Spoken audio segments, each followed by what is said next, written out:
Diplomats from nearly 200 countries today struck a major agreement aimed at intensifying global efforts to fight climate change.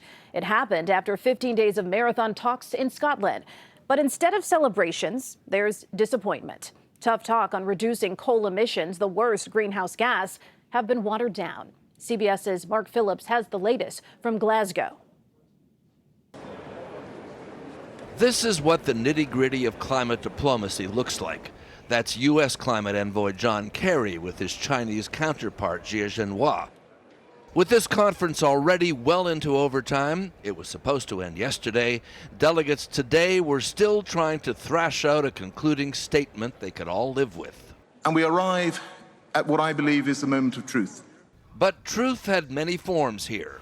For developing countries like India and China, which are still dependent on fossil fuels, there were objections over the one-size-fits-all phase-out of coal use that was being proposed. I, too, am a grandfather of 3 little children.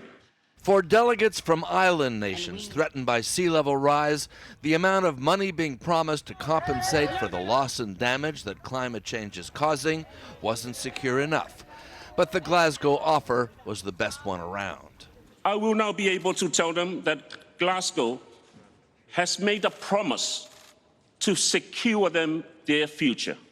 A plea for compromise that came from some of the richer countries that will be footing the loss and damage bill drew sustained applause. Please embrace this text so that we can bring hope to the hearts of our children and grandchildren. They're waiting for us. They will not forgive us.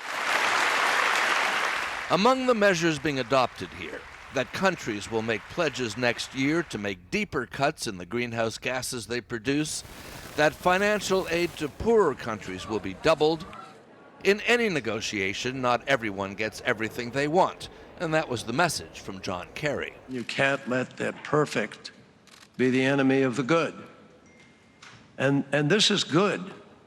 This went down to the wire. There were furious last-minute arguments about watering down restrictions on the future use of coal.